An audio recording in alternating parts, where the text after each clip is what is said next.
Howdy. And good morning to Steve. It's always that one guy. Well, two. It's also Howard. But, one of the things that I realized is, what do you buy your father for his 75th birthday?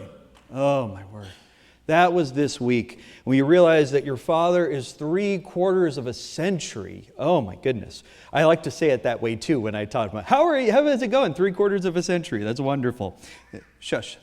And, that's the question this last week. You see, I did really well for Father's Day, because that was when I got him the Lou Ferrigno signed Incredible Hulk picture. And I was like, man, that was awesome. Maybe I should have saved that one. Got the tie for Father's Day.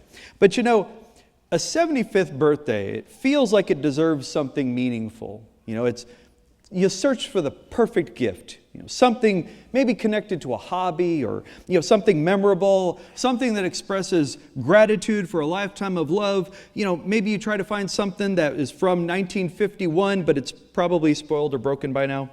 And then you realize something. When someone has lived that long, they often already have what they want anyway. If it's valuable, they may already own it. And if it's not exactly right, well, come on, at 75, people get picky. The more I thought about it, the more I realized I was asking the wrong question.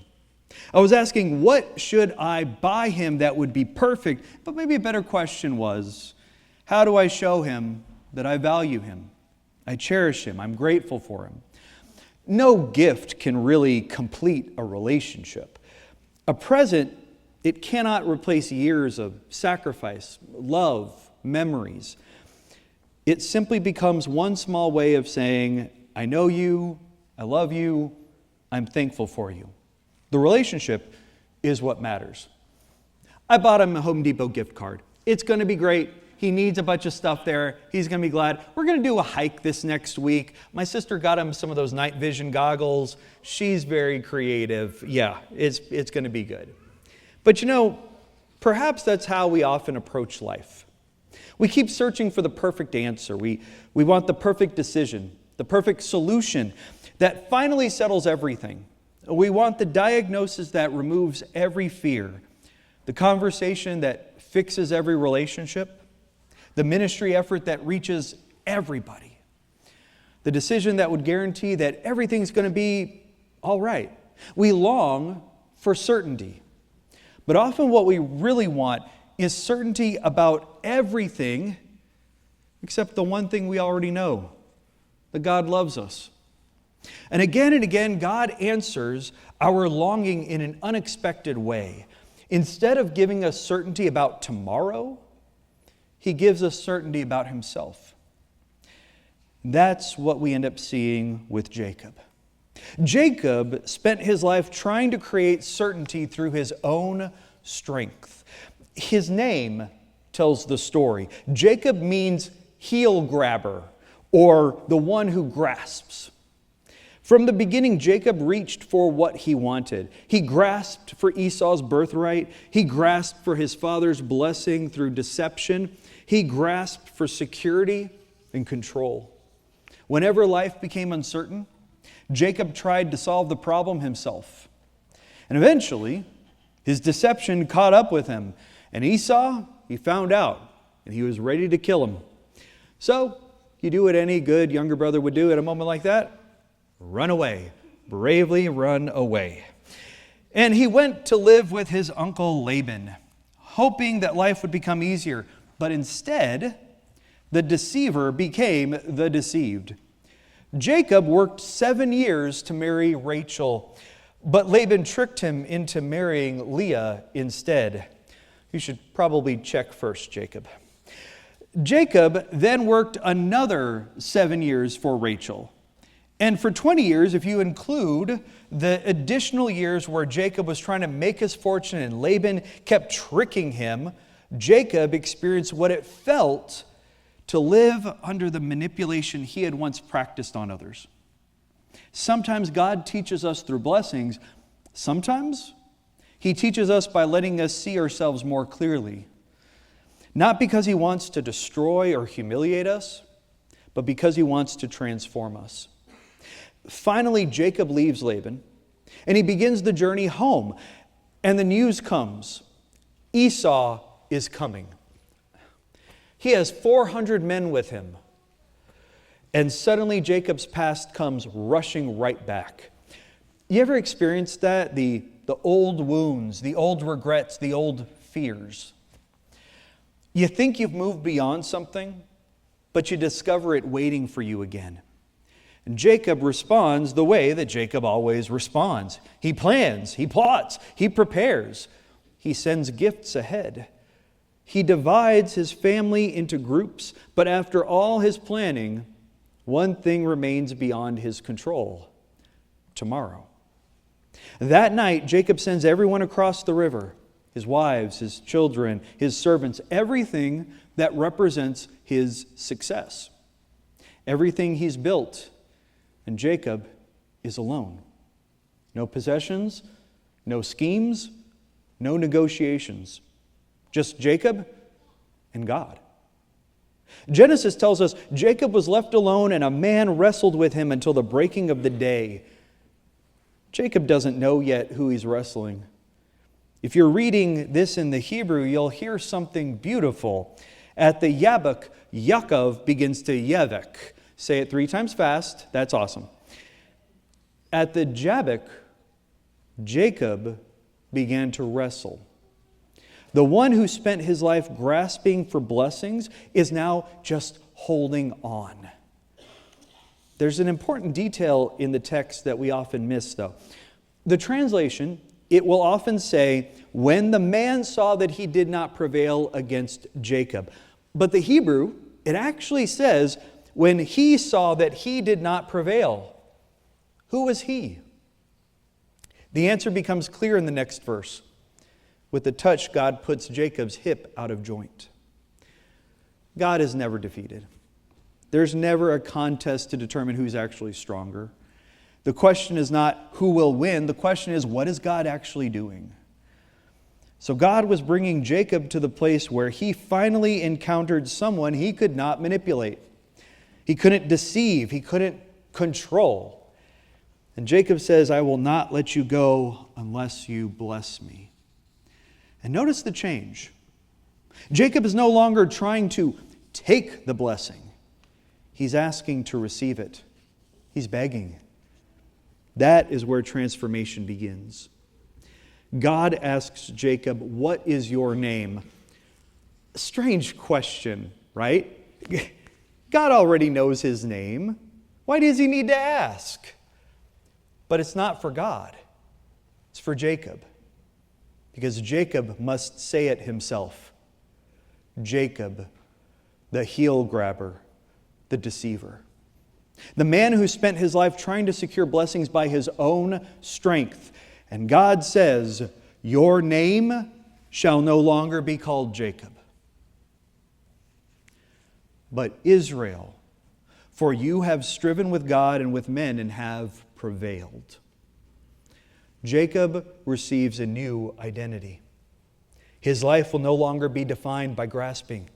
It will be defined by living in relationship with the God who met him in the struggle. And notice what God does not give him. He doesn't tell Jacob exactly what's going to happen tomorrow. He doesn't say, don't worry, Esau's not going to hurt you. He doesn't remove every uncertainty. Instead, God gives him something greater. He gives him himself.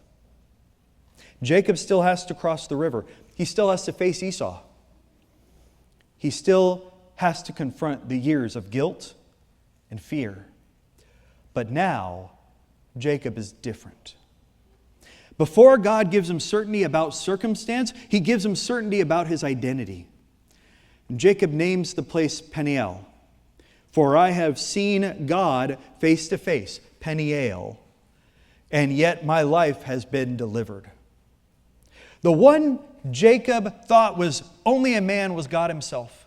The one that Jacob feared might destroy him had come to bless him. The sun rises, and Jacob walks away with a limp, even more vulnerable than before. See, the wrestling changed him, but it didn't remove him from struggle. he still had to trust God. Maybe even more now. The certainty was not found in the circumstance. The certainty was found in God's presence. And that's exactly what Jesus' disciples were learning as well. Matthew's gospel begins with another impossible situation. Jesus had just learned that John the Baptist was killed. John was the one sent to prepare the way for the Messiah. His cousin. The news was heartbreaking. And Matthew tells us that he withdrew from there in a boat to a desolate place by himself. Jesus sought solitude. Perhaps he wanted to pray. Perhaps he needed to grieve. But the crowds followed him. And when Jesus saw them, Matthew tells us he had compassion on them and healed their sick. The word Matthew uses for compassion describes a deep, heartfelt mercy. Jesus doesn't merely notice the suffering. He enters into it. He heals. He teaches. He serves. As evening comes, the disciples begin doing what seems reasonable. They calculate the situation. There's thousands of people. There's not enough food. The nearest villages are far away. The solution: send the crowds away into the villages and buy food for themselves. Makes sense. It's practical. But Jesus responds, they need not go away. You give them something to eat. The emphasis in the Greek is on the word you. Can you imagine the disciples looking around? Lord, did you learn how to count? Do you see how many people are here? Their answer reveals what they see. We have only 5 loaves here and 2 fish. Only. Look what happens when you use the word only with God. That word reveals their perspective. They see what they lack. They see their limitations. They see an impossible situation. And how often do we do the same? I only have so much time. I only have so many resources. I only have these abilities. I only know how to do this much. We measure God's calling by what we can accomplish. But Jesus does not ask the disciples what they do not have. He doesn't ask what they can accomplish. Instead, he asks them to bring to him what they have. Bring them here to me. Bring what you have. Bring what seems too small. Bring what seems inadequate. Bring it to me. That's faith. Faith is not having every answer when we begin. Faith is trusting Christ enough to place what we have into his hands. Jesus did not explain it before he did it. Jacob didn't have an explanation about tomorrow. He received a new name. The disciples didn't receive an explanation about the miracle. They received a command from Jesus. In both stories, God gives his presence before he gives an explanation. And that's still how he works. Jesus takes the 5 loaves and the 2 fish, and he looks toward heaven, and he blesses them. And he breaks the bread, and he gave them to the disciples, and the disciples gave them to the crowds. And I want you to notice what Jesus does. Okay? He doesn't place the food directly into the hands of the crowd. Here you go, I'm Jesus, you're welcome. He places it into the hands of his disciples. And Christ chooses to work through his people. It's not because he can't do it himself. It's because he delights in including them in his work.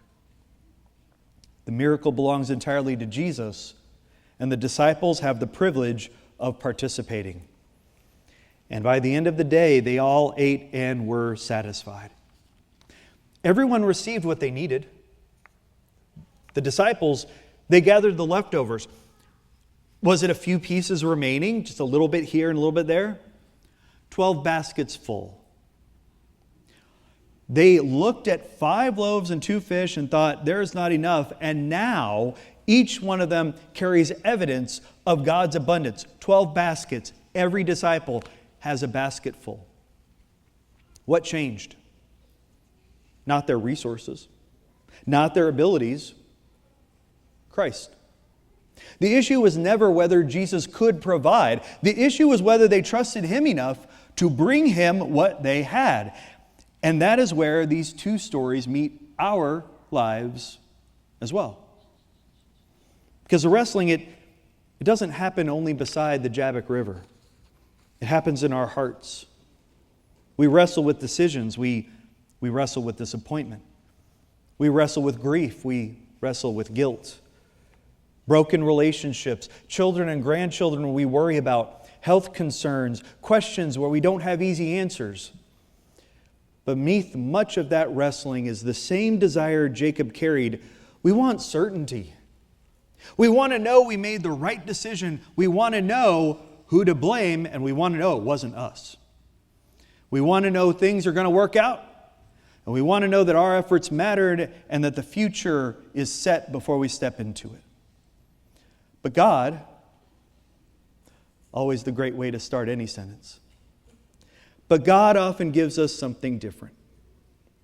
He does not always give us the answer we want, but He does give us His presence. Our temptation is to believe that if we can just simply identify the problem, fix the situation, or find someone to blame, then peace will come. We sound like a bunch of engineers, right? But Scripture gives us a deeper picture. People are complicated. Jacob was deceptive. Laban was deceptive. Esau was capable of great hatred, murderous to begin. But God continued working through all of them. Because the Bible doesn't ignore sin, but it also never reduces people to just their worst moments.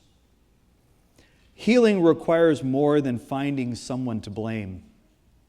Healing requires forgiveness despite our seething anger. Healing requires admitting that humans are just doing their best. It requires humility. It requires patience. It requires Christ. See, we often imagine that if one problem is solved, everything will finally become peaceful. This situation gets fixed, it'll all be okay. This struggle ends, then I can finally rest. But then life continues. One season gives way to another. One responsibility leads to another. The laundry keeps coming through. That does not mean that God has failed. It means God is still walking with us. The Christian life is not about reaching a place where there's no more struggle. It's about learning to walk faithfully with Christ through every season. And the same is true in the church. You know, we can sometimes treat ministry like a checklist. We completed the event. We made the visit. We helped someone in need. Now we're finished. Get back to your life, right? But love is not a project. Discipleship is not an event. Faithfulness is not something we complete. It is something we live. Jesus did not treat people as projects. He taught, He healed, He forgave, He fed, and then He did it all over again. Wash, rinse, repeat. Because love continues. The church is called to do the same. Not because we believe that we can solve every problem, but because Christ continues loving His people through us.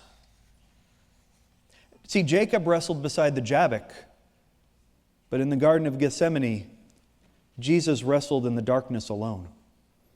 And He prayed, "My Father, if it be possible, let this cup pass from me. Nevertheless, not as I will, but as You will." Jesus was not searching for some easy resolution. He already knew what awaited Him. He was entrusting Himself to the Father. See, in Jesus, we see the face of God made flesh. The God who met Jacob in mystery comes to us in mercy. And nowhere is that mercy clearer than at Calvary. Because at the cross, people challenged Jesus. If you're the Son of God, well, come down from the cross. Easy peasy. Isn't that often what we want from God? Explain everything. Show me why it happened. Tell me how it will end. Solve it, and then I'll trust You. Jesus does not come down from the cross. It's not because he lacked the power, but remaining there is how he saves us. Because the greatest victory in history looked like defeat. The greatest act of love looked like failure. And the greatest hero was vilified and treated as a criminal by good people. But Easter revealed what God had been accomplishing all along. Jacob understood the blessing when the sun rose, and the disciples understood the miracle when the baskets were full. And the apostles, they understood the cross when Jesus rose from the grave. Sometimes we look back and we realize the Lord was carrying me. The Lord was working. The Lord was present even when I could not see him. The Lord was blessing even when I was working against him. Not every question receives an answer in this life. Some wounds remain. Some prayers are unfinished. Some struggles continue, but Christ remains. We are not called to manufacture certainty. We're called to faithfulness. Before God explains your future, he gives you a new identity. In baptism by faith, he has claimed you as his child. Before he answers every question, he gives you his promise that your identity is not built on your success, but it's also not built on your failures. It's built on Jesus. God's answer to our wrestling is not certainty. It is his presence. And that is enough. For if Christ is with us, no struggle is wasted. No prayer is unheard. No act of faithfulness is forgotten. No labor in the Lord is in vain. Because one day, the wrestling will end. Faith will become sight. Every tear will be wiped away, and Christ will make all things new. But until then, he has not called us to find easy answers without him. He has called us to walk faithfully with him.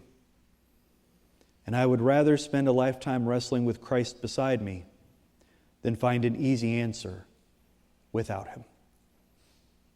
In his name, amen.